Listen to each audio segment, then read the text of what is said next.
After getting my second COVID vaccine, I now have a new appreciation of what my patients who have had COVID-19 go through. Hi, I'm Dr. Lewis Kren, board-certified family medicine physician. And let me tell you, the second dose of the COVID-19 vaccine is no joke.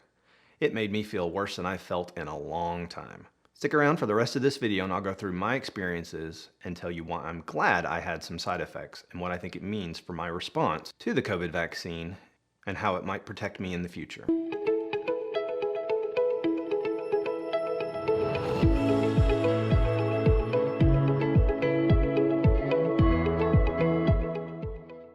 All right, let's start back with the first dose of my vaccine, which was approximately 31 days before my second dose. After that dose, I really didn't have a whole lot of side effects. Had a little bit of an achy arm, mild headache, and a little bit of fatigue for a couple of days, but that was really it.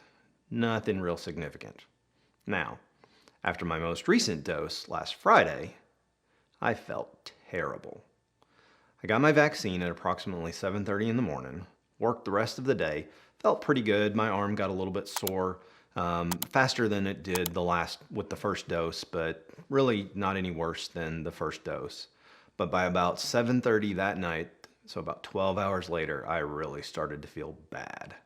I started running a low-grade temperature, started getting really achy, had a pretty significant headache to the point where I was on the phone with one of my relatives and pretty much had to cut them off and tell them I had to go because I just felt so bad. I hadn't felt that way in a long time. That pretty much continued through the night. Didn't get a whole lot of sleep Friday night. My temperature got up to about 100.5, and I continued to have shaking chills, fever, aches, headaches, just felt miserable most of the night. Woke up Saturday morning feeling pretty much the same. Spent most of the day on the couch, really couldn't do anything. I was certainly glad that I got the vaccine on a Friday, so I had Saturday off and didn't really have to do anything or go anywhere because I'm not sure that I could have. Pretty much laid around most of the day Saturday, was able to eat and drink normally, just felt miserable. That pretty much continued into the night and overnight most of the night Saturday, but happy to report that I woke up Sunday morning feeling much better. My fever had subsided, the chills and sweats had really gone away. Still had a little bit of headache, but that pretty much resolved as the day went on. So really only had about 36 hours of what I would consider to be moderate symptoms. Now, let me tell you why I'm actually glad that I had those symptoms.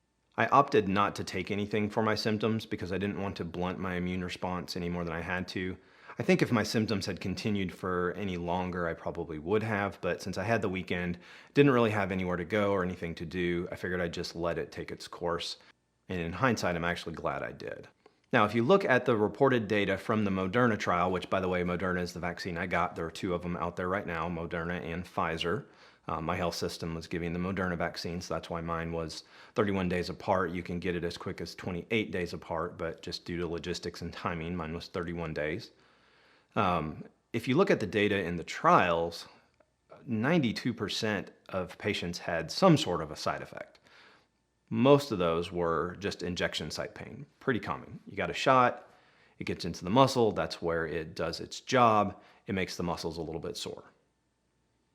70% of people ended up having some fatigue, 64% had headache, and then as on down, myalgias, arthralgias. Myalgias just means muscle pain, arthralgias means joint pain, chills, nausea. Oh, I had some of that too, by the way, I forgot to mention that. Sweating, fever. About 15% of people in the trial had fever, so I feel pretty lucky. I had just about everything that everybody had. But I have to say, I would trade 36 hours of misery for getting COVID any day.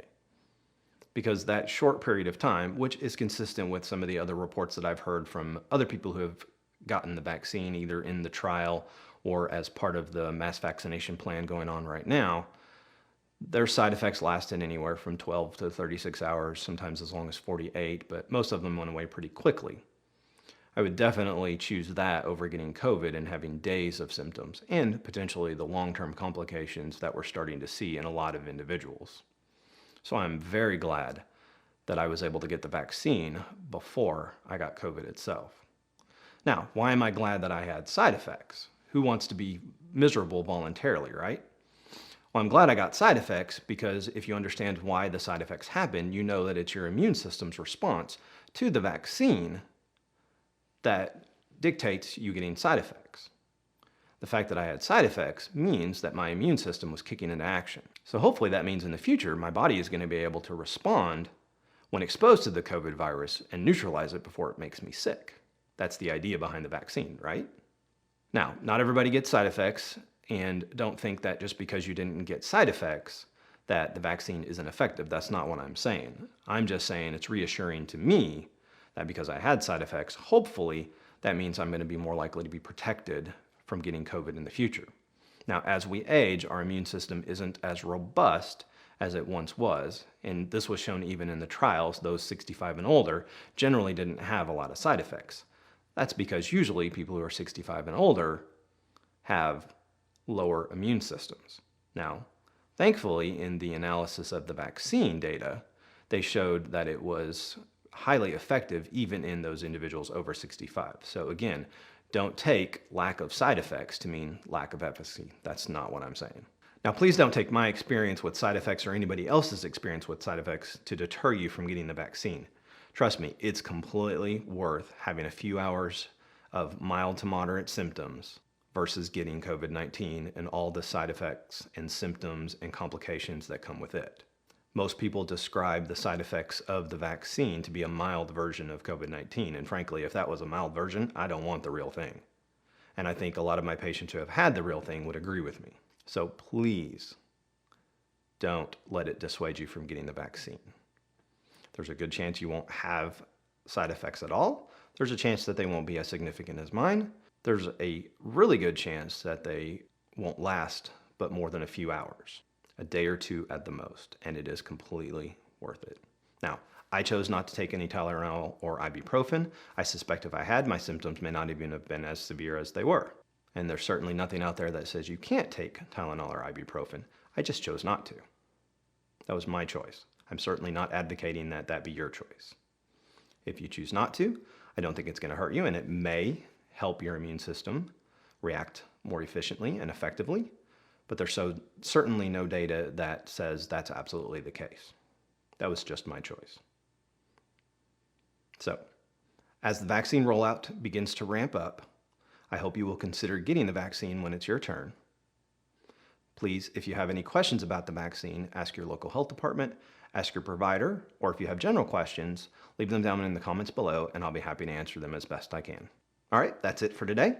Remember, as always, be safe out there.